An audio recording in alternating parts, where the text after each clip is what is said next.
Oh, thank you for coming to hear me talk, and thank you for asking me, and thank you for providing the little stool so you can see me. Um, so, um, when when I was asked to speak, I was like, okay, let me think about this. I wasn't really scared about doing it until this morning when I put my ritual robes on. This is basically the first time I've spoken in public about being a witch. So let me tell you a little bit about me, what paganism and Wicca is, and then um, what Halloween and all this is all about. So when I grew up Baptist, extremely Southern Baptist, fundamentalist, evangelical, as they say now. Jerry Falwell was guest speaker at my church. I started playing the organ at a church when I was 13. My church thought that the Southern Baptists were too liberal, so um, that's where I came from. So my goal in life was to be an organist for a church or play the keyboard for a Christian rock band. So I chose the most conservative college in the Southern Baptist Convention in Tennessee to go to because they had an organ major. And so anyway, the first day that we arrived, my mom was helping me unpack, and I'm going to my little dorm room, and she's talking to some lady, and there's a kid, a guy standing next to her, and so mom comes to my room, and she's like, you should meet that young man, he's really nice, and I was like, oh my gosh. So we did meet. What both of our mothers did not know was that they had introduced us to our uh, love of our life, I guess. So by the time spring came, I had decided that my professor of organ was the Antichrist. The pipe organ was the beast. I kept looking for 666 carved on it somewhere. And I was in a relationship with my best friend.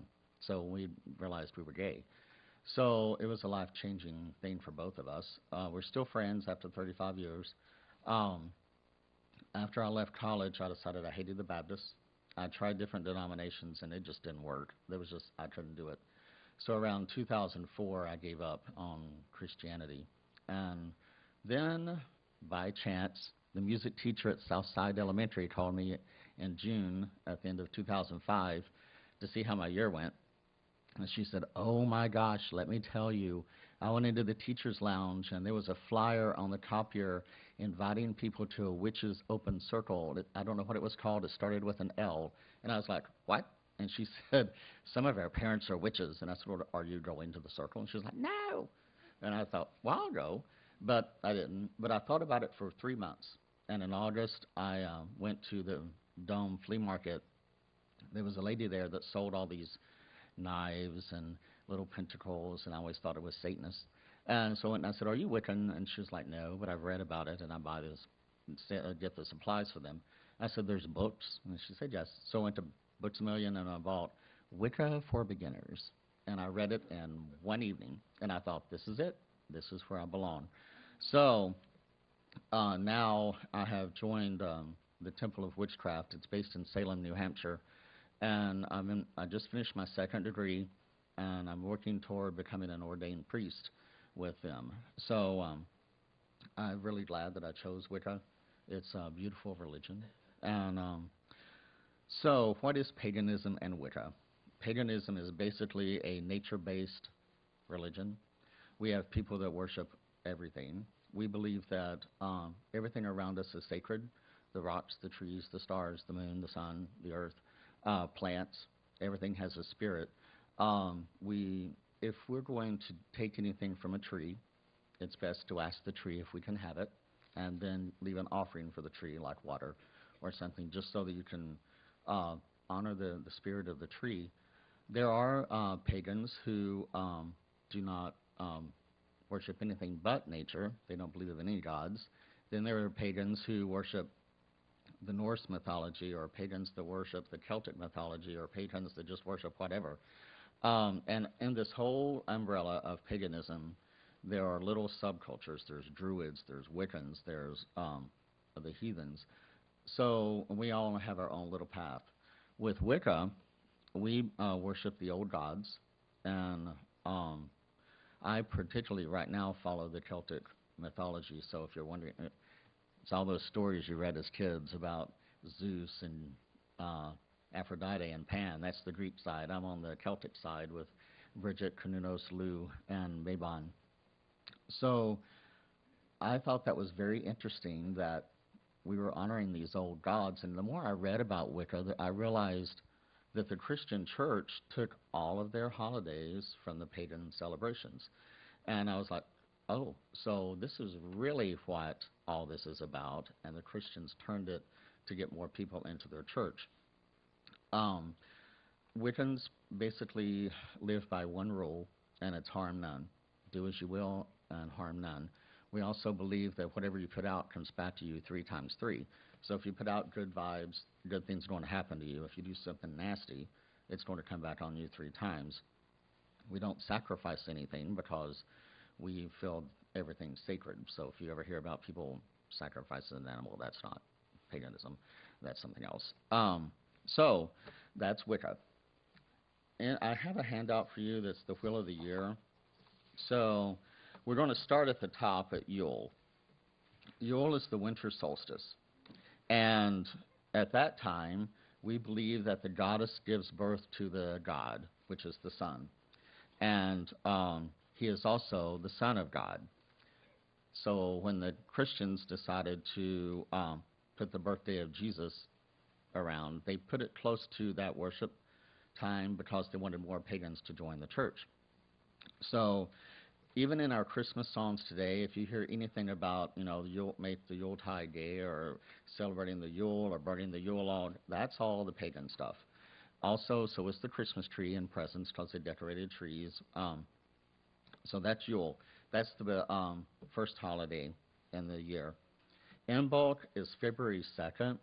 At that time, it means ewes milk, and the people were looking for signs of spring. They would have a fire. This is also Bridget's day, Candlemas, and they would do read runes and stuff, trying to predict how much longer winter was going to last and when spring was coming. We call this Groundhog Day today.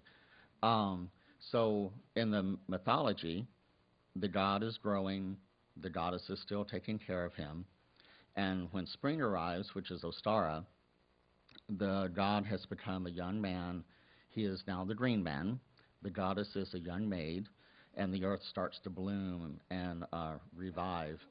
The rabbits and the eggs represent fertility, and if you've ever wondered what they have to do with Easter, it's the pagan celebration of the spring equinox.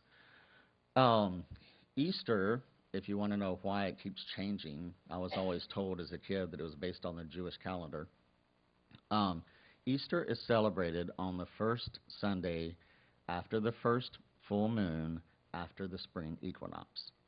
So that's why Easter is sometimes late and sometimes early. It's all based on the moon. So as we move on through spring, we have Beltane. Beltane is my favorite holiday.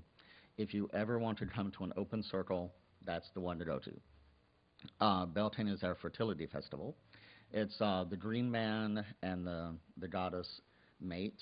They form a union and consummate their relationship. My first Florida pagan gathering was at Beltane, and it was amazing. It was like 500 hippies running around half naked in the woods, and I was like, whoa, this is fun. So that one is the best. And speaking of Wicca, its history, Gerald Gardner founded modern-day Wicca. He was in England, and when the witchcraft laws were repealed there, he came out of the broom closet and said, I'm a witch, I've been initiated. So he wrote books about Wicca, and when the religion jumped the pond over to America, it kind of found a home in the hippie community, and other flower children, and the sun, the moon, the stars, the people running through the fields. So I was always fascinated with hippies as a kid, and here that was exactly what it was. It was wonderful. So I recommend a Beltane celebration anytime you find one. That's also the time that we dance around the maypole. So we know it as May Day, but that is the fertility festival for the god and goddess. The earth is green, everything's happy, everything's wonderful, the god and goddess are happy. And then we move into Litha. That is midsummer, which is the summer solstice. Um, there's a Shakespeare play called Midsummer Night's Dream. It's about the pagans and the stuff that goes on. It's a very funny play. At midsummer, there's all sorts of traditions. That is a time to honor the fairies, the fae. It's also a time in some traditions where the Green Man has a battle with the Dark Lord, which is Kronos, and the Dark Lord wins because the sun is going to start sinking. So the dark time has come upon us. But everything is still happy because we have plenty of time for summer. Lughnasadh, or Lammas, that is a celebration of the Celtic god Lugh, is his funeral. At that time, we believe that the god is struck down, he is sacrificed, and he sacrifices himself to feed us. It's the first harvest. So when you cut the grain, you cut the wheat, you're striking down the god. And that's the first harvest, and we eat. The goddess is very upset that her husband has died. By the time Mabon gets here, which is the second harvest, she is mourning him, and she's wanting to go to the underworld to be with him. Mabon is considered like the witches' Thanksgiving. We do all sorts of abundant stuff. The Pagan Perspectives group here, we do Pagan Pride on Mabon, and we collect donations for the Humane Society. So it's a time of giving back to the community. It's also a time of balancing the light and dark in your life, and knowing that there's a dark side and a light side. We need both, nature's light and dark. And we're going to be moving into the dark time, which leads us to Samhain. When I first joined Wicca, I was like, ooh, I can't wait for Samhain, the witch's power, and it's going to be great because I loved Halloween. Well, I was wrong. Samhain is a very serious holiday. It is not, it can be fun, but if you want to truly celebrate the Sabbath of Samhain, it's serious. The Celtic people brought their traditions over during the potato famine, and when they were doing these celebrations, the Americans were like, what are you doing? It's like, well, we're celebrating Samhain. And that's how Halloween came to America. Samhain used to be celebrated for 3 nights on the full moon sometime in October. I am not sure if it was the first full moon after Mabon, but it was a 3-night celebration. They would burn bonfires for the community. That was to scare away evil spirits. They would dress in animal clothes and masks and stuff to dance around the fire. And in order to carry that bonfire back to your house, they would carve out turnips and put embers of the fire in it and take it home and put it at their house so that would protect them from the spirits. The turnips in Ireland are huge. So if you go on the internet and look up some of these turnips that they've carved, they're very scary. They do not look anything like our pumpkins. When they came to America, they used pumpkins instead of the turnips because our pumpkins are big and the turnips are little. So the Christian church in around 800 BC or sometime, they had a holiday called All Saints' Day or All Hallows' Day. It was May 15th. Well, because the pagans kept celebrating Samhain, they moved All Saints' Day or All Hallows' Day to November 1st to kind of take over the pagan tradition. And they called the night before All Hallows' Day All Hallows' Eve. And that's how Halloween became named Halloween, and the set date of October 31st was put into the calendar. It was the moving of the All Saints' Day over. So Samhain means end of summer, and it is our final harvest. The goddess has gone into the underworld to be with the god. She opens up the veil so that she can go visit him, and all the spirits of the dead can come out onto the earth, and you can commune with them. So the people, the Celts believed that the people actually did walk. They thought that the dead walked around. So in order to protect yourself from a dead person, if you went outside, you'd put on a mask. So that way, if they saw you, they would think you were dead too, and you could get by. So if you're inside your house and you're looking outside with these people walking around with masks on, oh, there must be dead people. So it just kept perpetuating this thing about the dead walking around and everybody's in masks. That's today, that's why we wear masks around Halloween. Orange and black were the symbols of death for the Celtic people. And they also believe that the fairy realm came out on Halloween or Samhain night. The fairies were the original gods of Ireland. They ruled Ireland, Lugh, Cernunnos, Dagda, the Morgan, Macha, for years. And then when the Gauls came, they had a battle, and it was a tie. So they had to figure out something to do because they were both going to live in Ireland.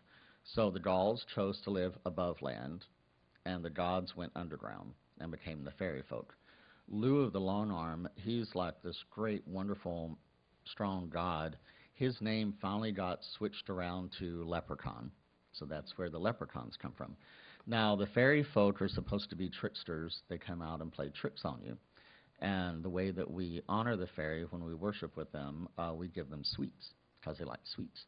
So if the fairies were running around on Samhain night and you didn't want something to happen to your house because they would play tricks on you, you'd put sweets outside so the fairies could have a little something to eat and go on their way.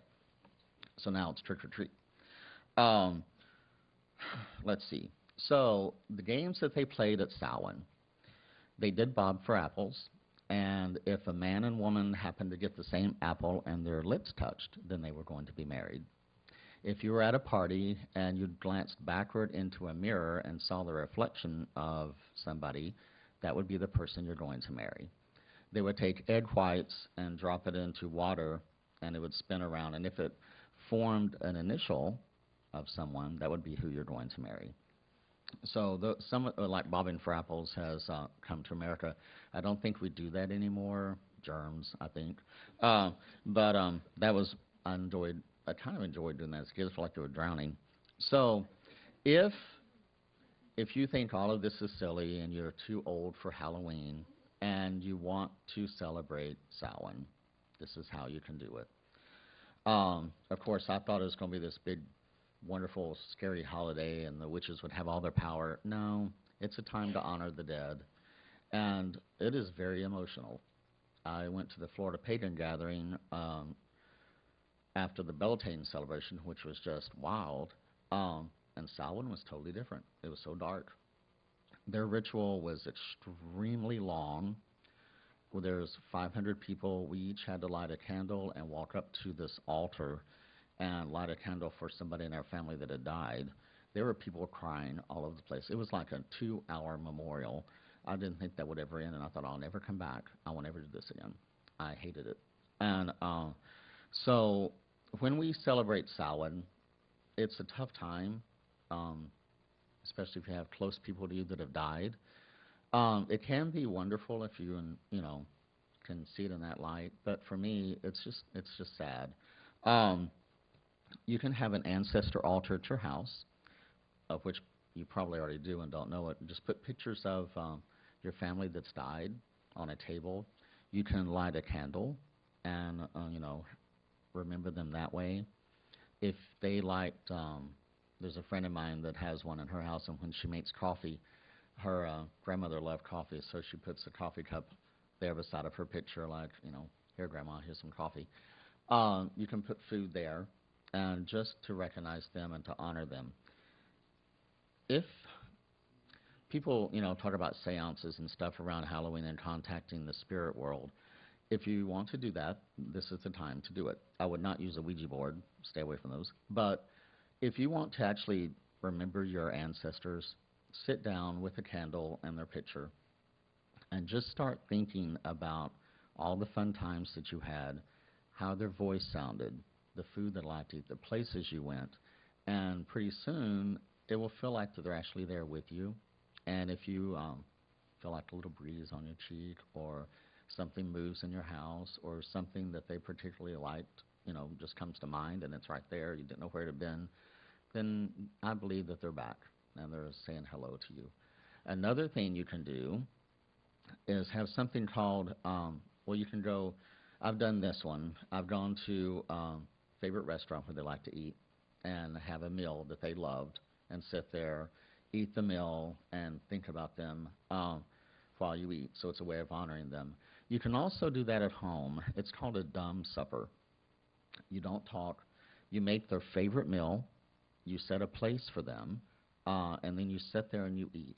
You can put a picture of them at the chair or not, and as you're eating, just remember everything about them. And it's a pretty powerful thing to do, and could be kind of tough. Or you could, shed a few tears and laughter. You might even hear them actually kind of talk again, remembering their voices and what they like to do. Once you're finished eating, put the food that you had given them outside for the wandering spirits, and that'd be the way that you can celebrate the true Sabbath of Samhain. On the back of your Wheel of the Year is something called soul cakes. That's a recipe that they used to put out for people in Samhain. It was also used in the Middle Ages. Poor kids would go around singing a song about soul cakes, and they would give them food because they were begging for food. But if you want to make a traditional Samhain cookie cake, there's the recipe. Something else, and I'm going to leave you with a spell.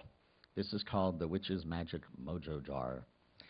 Since this is our end of the year, this is the Celtics' end of the year, the Witches' end of the year, and a new year starts after Samhain, this is what you can do. It takes a year for the spell to work, and you have to be consistent with it. Somewhere in your house, get a jar or a box, and you can decorate it if you want. And then beside of that, take a pencil or a pen and a sheet of paper, a little notepad. Every day, if you're consistent with this, every single day write down something good that happened or something funny and put it in the jar. Don't put anything bad, only the good stuff. And then if you do that for an entire year, 365 pieces of paper will be in that jar.